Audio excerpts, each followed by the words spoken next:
Bugün yine bir efsaneyle birlikteyiz. Yalnız bu otomobilin efsane olma nedeni ulaştığı satış başarısı değil.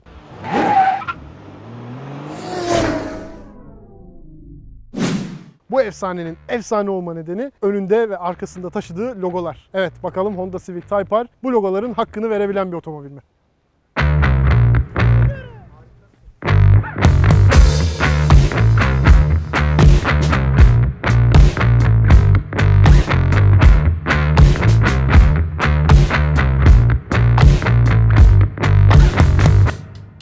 Pek de sürpriz olmayan bir şekilde ana hatlarını hatchback Civic modelleriyle paylaşan Type R'ın gücünü gösteren çok sayıda detay bulunuyor. LED farlar ve Type R logolu siyah renkli ön panjurla birlikte kırmızı zeminli marka armalarına kavuşan araçta splitter'la donatılan agresif bir ön tampon ve hava girişli bir kaput kullanılmış. Siyah renkli ve 20 inç çaplı jantlar, kırmızı renkli fren kaliperleri, deflektöre sahip yan etekler, genişletilmiş çamurluklar ve hava çıkışlarıyla öne çıkan yan bölümde otomobilin farklılığını ortaya koyuyor. Bir Transformers bölümünden çıkmış gibi duran arka kısımda ise biri küçük, diğeri ise dev boyutlarda 2 spoiler, 3 egzoz çıkışı, difüzör ve vortex üreticiler görülebiliyor. Tamponda yer alan hava çıkışlarının işlevsel olmaması ise üzücü. Civic Type R'ın bagaj bölümü diğer hatchback kardeşlerinkinden çok da farklı değil. Bir kere aracımız hala bir hatchback. Dolayısıyla yükleme boşaltma yapması gayet kolay. Geniş bir bagaj kapağınız var gördüğünüz gibi. İkincisi, içeride bir bagaj perdeniz var. Hatchbacklerde olan bagaj perdesiyle aynı. Evet, üzerine belki ağır bir şey koyamıyorsunuz ama çok kolay katlanıp yerinden sökülebiliyor. Tek elle bile yapabiliyorsunuz bunu. Evet, bagaj eşiğiniz var tamponun arkasında. Yalnız diğer tarafta bulunmuyor. Evet, arka koltuk sırtlıkları iki parçalık olarak yatırılabiliyor ve öbür tarafta bir eşik yok. Bunun da sebebi bagajın içerisinde bir basamak olması. Bagajın içerisinde olan diğer şeylerden bir tanesi kancalar, kanca karşılıkları ve 12 volt soket. Tam puan oluyor burada benden Honda Civic Type R. Bagaj zemininiz çok kaliteli bir malzemeden yapılmamış maalesef ama altında lastik şişirme kitiniz ve bir avadanlığınız var. Artı bagajın içerisinde böyle gizli gözler arıyorsanız sevineceksiniz çünkü sol çamurluğun arkasında gizli bir göz var. Biraz ağır sayılabilir kapak.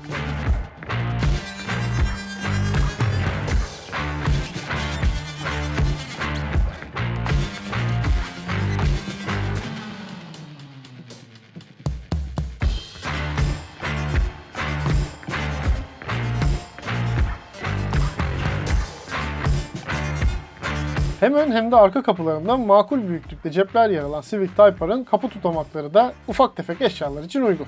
Ortalama büyüklükte bir torpido gözüne sahip olan aracın orta konsolu altında temassız şarj istasyonu ve altında bir de tepsi bulunuyor. Burada ayrıca 12 volt USB ve HDMI çıkışlarına da yer verilmiş. Diğer Civic'lerin kullanışlı ara konsoluna sahip olan Type R'da bu kısım geniş bir depolama alanı veya kaydırılabilir iki katlı bardaklık olarak görev yapabiliyor. En alt kısımda bir USB girişi daha bulunurken kol dayanağı da gereği alınabiliyor.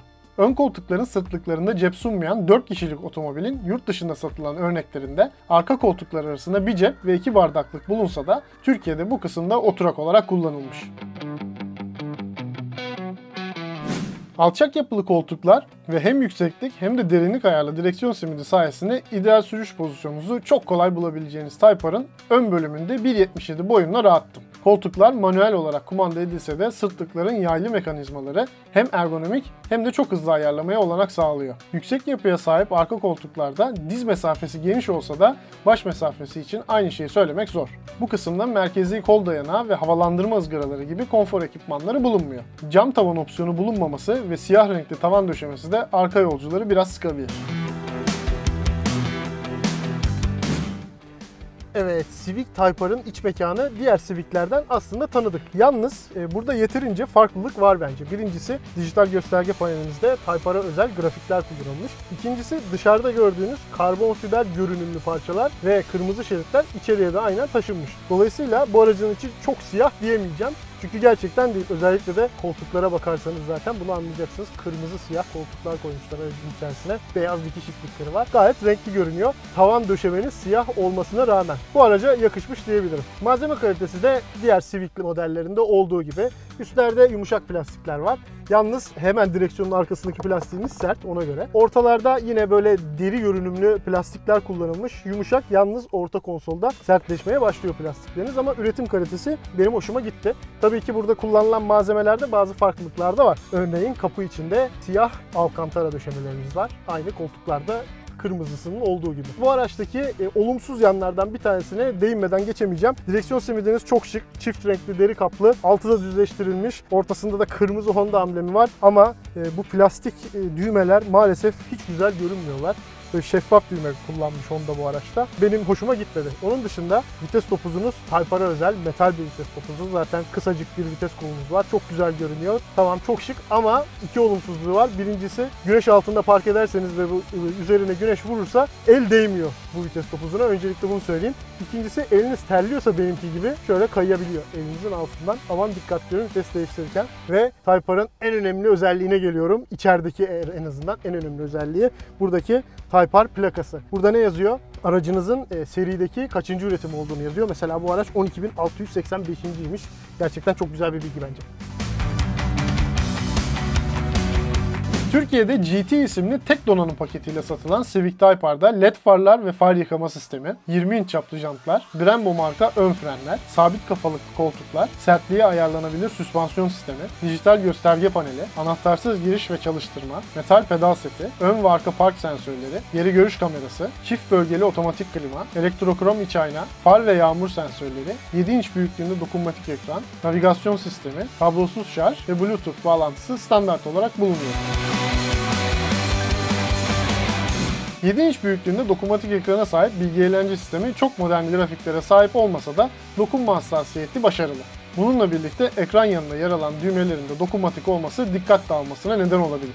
Radyo, telefon, uygulamalar ve araç ayarları gibi fonksiyonların kumanda edilebildiği ekran üzerinden park sensörleri ve geri görüş kamerasının uyarıları da takip edilebiliyor. Genel anlamda hız konusunda çok başarılı olmayan ekrandan kumanda edilen navigasyon sistemi çok yavaş değil. Haritanın ayrı bir şekilde gösterilebilmesi de olumlu. Gösterge panelinin orta bölümünde yer alan ekran, sürüş modları ile birlikte farklı görünüme kavuşabiliyor. Bu bölümde yakıt tüketimi ve menzil gibi verilerin yanında vites değiştirme zamanı, turbo ve yağ basınçlarıyla G kuvveti göstergeleri de yer alıyor. Toplamda 11 hoparlöre sahip olan ses sisteminin kalitesi iyi olsa da Apple CarPlay ve Android Auto'nun bulunmaması eksikti. Honda Civic Type R ilginç şekilde gündelik kullanıma epey bir uygun. Neden? Gayet alçak bir sürüş pozisyonunuz olmasına rağmen dışarıya bayağı bir hakimsiniz. Ağız sütunu zaten sizden yeterince uzaklıkta ve çok da kalın değil. Dolayısıyla önünüzü görebiliyorsunuz. Ve kaput da aslında bayağı aşağıda bulunuyor. Yani daha aşağıda bile aslında oturabilirsiniz. Gerçi gerekmiyor. Evet, tamam, poponuz gayet güzel aşağıda duruyor ama daha bile alçalabilirsiniz. Daha kısa insanlar bile en altta kullanabilirler koltuk ayarını. Ön görüşte hiçbir problem görmedim ben. Arkada tipik hatchback Civic problemleri bulunuyor. C sütunu birazcık kalın. Artı çift bagaj kapağı camınız var. Alttaki spoiler ve arkaya yerleştirilmiş olan silecek birazcık görüşünüzü etkiliyor. Yalnız buna da alıştıktan sonra çok bir problem olmuyor. Çünkü üstünden ve altından görebiliyorsunuz silecek ve spoilerin. Arkanızda bir araç varsa farlarını göremiyorsunuz ama sis farlarını ve tavanını görebiliyorsunuz. Yani sonuçta buna alışırsanız çok da bir problem olmuyor dediğim gibi. Park manevralarında pek bir zorluk yaşamayacaksınız. Önde arkada park sensörleriniz var. Geri görüş kameranız var ve geri görüş kamerasının açılarını da ayarlayabiliyorsunuz. Böyle zoom yapabiliyorsunuz. Üstten görebiliyorsunuz. Yalnız jantlara, ön tamponun altındaki splitter'a dikkat edin park ederken. Splitter'ın çünkü iki tarafından da deflektörler çıkıyor. Dolayısıyla bayağı bir geniş. Artı jantlar da dışarıya doğru taşıyorlar. Zaten 30 yanaklı lastikleriniz var. Kaldırımlara dayamamaya dikkat edin. Çizersiniz zaten siyah jantlar anında belli olur. Böyle bir araçta konfor aranır mı diyorsunuz ama eğer ararsanız bulabiliyorsunuz Civic Type R'da. Sürüş modlarınız var ve konforu aldığınızda süspansiyon kendi sertliğini ayarlıyor ve konforlu bir sertliği ayarlıyor. Evet, 30 yanaklı lastikleriniz var ve 20 inç çaplı jantlarınız var. Diğer Honda Civic'lerden çok da farklı değil süspansiyon konforu, yani bunu söyleyebilirim. İnanamadım ben ilk defa yolda kullandığımda. Daha önce pistte kullanmıştım bu aracı. Yani zaten çukurlardan geçiyorum, siz de görüyorsunuzdur. Büyük ihtimalle duyuyorsunuzdur. En azından sarsıntıları görebiliyorsunuzdur. Pek yavaşlamaya bile ihtiyaç duymadığını söyleyebilirim. Gerçekten çok başarılı bir iş yapmış Honda. Civic Type R'ın süspansiyonunu geliştirirken eskisi biraz daha sertti, hatırlayacaksınız. Şanzımana gelelim. Manuel şanzımanları sevmeyen bir insan bile yumuşacık debriyaj pedalına alışmakta hiç zorlanmıyor. Şehir içerisinde bile çok rahat kumanda edebiliyorsunuz. Kavrama mesafesi inanılmaz. Yani ayağınızı birazcık kaldırdığınızda da kavruyor. Bayağı bir kaldırdığınızda da kavruyor. Azıcık bastığınızda da vites değiştirebiliyorsunuz. Ben anlamadım gerçekten bu kavramayı. Debriyajı çok hoşuma gitti bu otomobilin. İzolasyon konusunda da Type R'ı tebrik etmek istiyorum. 245 tabanlı lastikler var. Buna rağmen lastik sesi izolasyonu makul bir seviyede. Rüzgar sesi de 120 km/saat süratten sonra gelmeye başlıyor size. Motor sesi bence çok iyi izole edilmiş. Bu kadar iyi izole edilmesini beklemiyordum ben bu araçta. Motoru tamam birazcık duyabiliyorsunuz da egzoz yani böyle bir kalın bir sesten oluşuyor. Böyle bir boğucu.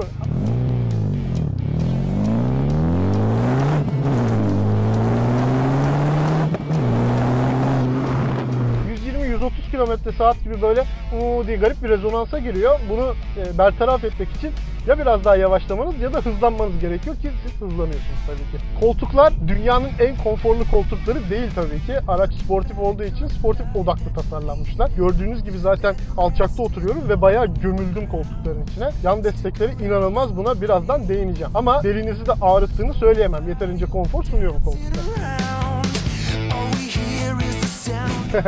Bu araca performansı nasıl diye bence sormayın. Zaten dışarıdan baktığınızda sizi yiyecekmiş gibi duruyor. Teknik verilerinde biliyorsunuz 2 litre turbo beslemeli motoru var ve 320 beygir güç üretebiliyor. Ağırlığı da tamam çok hafif değil ama çok ağır da değil. 1,5 tonun altında kalmayı başarabilmiş Honda Civic Type R. Dolayısıyla inanılmaz bir performans sunuyor gerçekten de. Hele yani önden çekişli olduğunu düşünürseniz daha çok performans sunması gereksiz diyebilirim. Direksiyon sistemi gerçekten çok güzel. Elektrohidrolik bir direksiyon sistemine sahip ama o kadar direkt ki inanamıyorsunuz. Ki konfor modunda kullanıyorum daha çok aracı. Diğer modlarda, diğer sürüş modlarında daha da keskin oluyor ve benim çok hoşuma gitti gerçekten.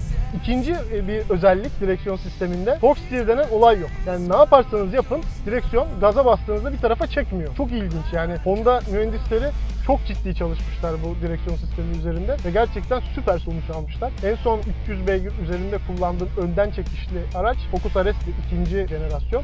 305 beygir gücündeydi ve yani ilk viteste, birinci viteste hatta ikinci viteste gaza yüklendiğinizde böyle bir 25 derece falan sağa çevirirdi direksiyonu. Bu araçta hiç böyle bir şey yok ya. Gerçekten inanılmaz.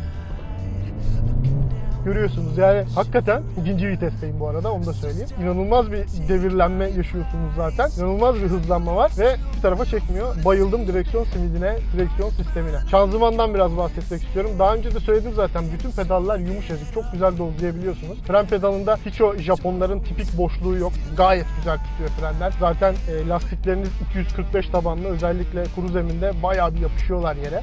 Brembo frenleriniz var önde. Diskleriniz de böyle delikli delikli görüyorsunuz dışarıdan. Ne kadar güzel. Gerçekten de çok güzel bir fren performansı olduğunu söyleyebilirim. Debriyaja gelmek istiyorum tekrardan. Yumuşacık bir debriyajınız var. Kavrama bölümü gerçekten çok geniş. İstediğiniz yerde kavratabiliyorsunuz. Gerçekten çok ilginç bir şanzıman. Neredeyse otomatik gibi kullanabiliyorsunuz. Ve vites kolundan bahsetmek istiyorum. Elinizin hemen yanında inanılmaz ergonomik tasarlanmış. Zaten kısacık. Böyle mekanik sesler çıkarıyor. Böyle trak truk diye sesler çıkarıyor vitesleri değiştirirken. Şuna bir bakın, harika. Mükemmel. Ondan sonra zaten kısa, metalden oluşmuş bir vites topuzuna sahipsiniz. Yollarınız da kısa. Daha ne olsun yani, manuel şanzımandan isteyebileceğiniz her şey var bu şanzımanda. Gerçekten çok güzel. Bu arada kemikli. Evet, bu soruyu soran arkadaşlar oldu bana daha önce. Nasıl şanzımanın değişimleri diye. Kemikli arkadaşlar ve çok da güzel yani. Tam olması gerektiği gibi spor otomobilde. Nefesim bitti resmen şanzımanı anlatırken, düşün. Yalnız şunu da belirteyim, egzoz sesi olmamış Honda. Ben biraz patapata istiyorum, patapata. Bir Focus RS test etmiştik daha önce, hatırlarsınız. Orada bıraktığınızda gaza anına patapata diye ses çıkarırdı. Zaten bu aracı alanlar da modifiye etmek için ilk götürdükleri yer egzozçu oluyor. Değişik egzozlar takıyorlar. Çok da güzel görünüyor egzoz sistemi, yani neden bu kadar boğuk bir ses çıkarmasını istemişler onu anlamadım ben. Ama ne yapalım yani, her güzelin bir olumsuz yanı vardır diyelim. Aracın yol tutuşuna değinmiyorum bile zaten. O 245 tabanlı lastiklerle nasıl iyi yol tutmasın. Gerçekten güzel yol tutuyor. Süspansiyon sertliğini daha önce de söylediğim gibi ayarlayabiliyorsunuz. Buradan zaten Plus R modunda vites değişim yerlerini de görebiliyorsunuz. Vites değiştirmeniz gereken devirleri burada kırmızı ışıklar yanıp sönmeye başlıyor. Değiştir diyor. Çat diye değiştiriyorsunuz. Gerçekten sportif otomobilde olması gereken her şeyi koymuşlar. Burada G-metre de var. Turbo basıncı göstergeniz de var isterseniz. İsteyebileceğiniz her şey mevcut Civic Type R'da. Bu arada yol tutuşu çok iyi dedim. Zorladığınızda ne yapıyor? Tabii ki önden kayıyor. Önden çekişli bir otomobil. Tamam, çok güzel yol tutuyor ama yani ağırlığının çoğunun önde olmasına engel olamıyor Honda mühendisleri de haliyle. Önden motorlu, önden çekişli bir otomobil. Önden kaymaya başlıyor ama rahat bir şekilde müdahale edebiliyorsunuz. Daha önce de dediğim gibi direksiyon sistemi zaten çok direkt. Dolayısıyla size ne yaptığını aracın belli edebiliyor. Zaten alçakta oturuyorsunuz. Döndüğünüzü de anlayabiliyorsunuz, yani hafif hafif nereden kayıyorsunuz bunu anlayabiliyorsunuz. Çok tehlikeli zamanlar geçirebiliyorsunuz bu araçla. Aman diyeyim, dikkat edin. Koltuklardan daha önce bahsedeceğim demiştim. Zaten bahsetmek yani bakın görün diyorum. Sabit kafalıklı, böyle neredeyse bir karış yan destekleri olan koltuklar. Hem üstte hem altta çok güzel yan destekler sunuyorlar. Bel desteği sunmuyorlar. Yani ayarlanabilir bel desteğiniz yok ama yeterince bel desteği sunuyorlar. Zaten kendinizi böyle konumlandırabiliyorsunuz koltuğun içinde. Ne kadar rahat olacağınızı kendiniz karar verebiliyorsunuz hafif kayaraktan. Virajlarda gerçekten zaten kaymanızı engelliyor. Frenlerde, gazda da engelleyebiliyor. Çünkü alkantara kaplı zeminleri ve sırtlı. Ya benim çok hoşuma gitti zaten. Type R logoları da var. Çok şık koltuklar olmuş bunlar. Bu arada bir de olumsuz özelliğini söyleyeyim. Araçta daha önce de bahsettiğim gibi sürüş modları var. Bu sürüş modları tipik beklediğiniz şeyleri yapıyor. İşte konfor modunda süspansiyon yumuşuyor. Direksiyon daha bir yumuşak hale geliyor. Gaz tepkileri biraz daha kötü oluyor. Spor modda zaten aracı çalıştırdığınızda bu arada spor modda başlıyor. Zaten Type R almışsınız, ne yapacaksınız kardeş diyor. Eğer isterseniz Plus R modu da var. Burada her şey tabii bir tık üste taşınıyor. Göstergeleriniz birden kırmızı oluyor. Vites değiştirme göstergeniz geliyor birdenbire önünüze. Daha güzel ses çıkarmaya başlıyor araç. Daha sert düşüyor süspansiyon sistemi ama çok rahatsız edici olmuyor bu sertlik hiçbir zaman. Onu da belirteyim sizlere. Yalnız ben ne yapılmasını isterdim? Bu modlardan bağımsız olarak bazı ayarların yapılabilmesini isterdim. Mesela ben aracımın direksiyon sisteminin sert olmasını istiyorum ama motoru o kadar canavar gibi cevap vermesin gaz pedalını isteyebilirim. Bunları ayarlamayı isterdim ben. Belki makyajla beraber gelir diyorum. Çünkü çok isteyen var bu özelliği ve birçok rakibinde de ayrı ayrı ayarlayabiliyorsunuz. Onda düşünebilir makyajla beraber bunu. Bu arada aracın zevkinin bir Avrupa'da 2 pistlerde çıktığını söyleyebilirim. Bu aracı 5. kez falan kullanıyorum ve ilk kez İstanbul'da yollarda, herkese açık yollarda kullanma fırsatı buldum. Pistte çok zevk veriyor, çok iyi çekişe sahip. Burada her viteste patinaj atıyor. Yani gerçekten inanamadım yollardaki bu kadar çekiş düşüklüğüne. Dolayısıyla yani o 320 beygiriniz var altınızda ama hakikaten kullanamıyorsunuz çok yüksek süratlerde değilseniz. Çünkü 2. 3. viteslerde patinaj atıyor araç. Yani pistlerde böyle bir sorunumuz yok. Tutunma gayet başarılı ama yollarda maalesef bu durum söz konusu değil. Çok tozlu yollarımız, çok. Bu arada şunu da söylemeyi unuttum. Araç ara gaz vermeyi çok seviyor. Daha önce sadece Plus R modunda verdiğini düşünüyordum. Yalnız yeterince devir farkı varsa konfor modunda bile ara gaz veriyor. Bu gerçekten güzel bir özellik. Özellikle Hilento yapmayı sevmiyorsanız ya da ne bileyim artık sıkıldıysanız pistin dışında yapmaktan, yeterince devir farkı varsa yapıyor kendisi. Güzel özellik. Videomuzu beğenmeyi ve YouTube kanalımıza abone olmayı lütfen unutmayın. Ayrıca abone olduktan sonra yanındaki zile de tıklarsanız en yeni videolarımıza ilk siz ulaşabilirsiniz. Turbo beslemeye sahip 2 litre hacimli motorun 1451 kilogramlık ağırlıkla baş etmesi zor olmasa da aracın performans odaklı olması 47 litre hacimli depoyu çok çabuk boşaltmasına neden olabiliyor. Çabuk devreye giren start-stop sayesinde trafikte tüketim düşürülebilse de gaz pedalına basıldığında araç size bunun bedelini pek de sürpriz olmayan bir şekilde ödetiyor. Tek motor, şanzıman ve GT isimli donanım paketiyle satılan Civic Type R'ın fiyatı 347.000 lira. Araç çok hoşuma gittiği için bütün olumsuz yanlarını teker teker anlatacağım sizlere. Birincisi içindeki dokunmatik ekran. Bir Japon otomobilinde bence olmaması gereken bir şey. Çok daha güzeli olabilir. İkincisi benim için çok büyük sorun değil ama rakiplerinin bazılarında otomatik şanzıman seçeneği var. Bu araç sadece manuel şanzımanla geliyor. Güzel bir şanzıman ama seçenek sunulabilirdi. Üçüncüsü egzoz sesi. Biraz daha gürültülü egzoz istiyorum. Patapatalar istiyorum ben. Ve dördüncüsü son olarak herkesin ortak sorunu diyebiliriz. 46.9 litre depo nedir sevgili Honda? Yetmiyor. Yakıt yetmiyor. C segmenti hatchback'inizden uçuk bir performans bekliyorsanız, bir taraftan da süspansiyon konforunda olsun diyorsanız Honda Civic Type R tam da sizin otomobiliniz. Üstelik 300 beygir üzerinde güç üretebilen otomobiller arasında fiyatı uygun bile denebilir. Bagaj zemininiz tok. Bagaj zemininiz çok kaliteli bir malzemeden yapılmamış maalesef. Ama altında bir köpek. Geliyor mu ses? Hilenteo yapmayı bilmiyorsanız ya da ne bileyim ya da şey yaparsınız. Bir daha şey yapayım.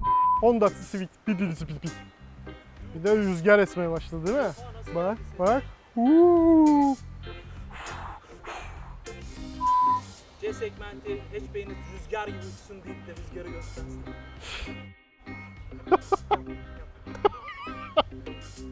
Rüzgar. Bence oldu. Tamam.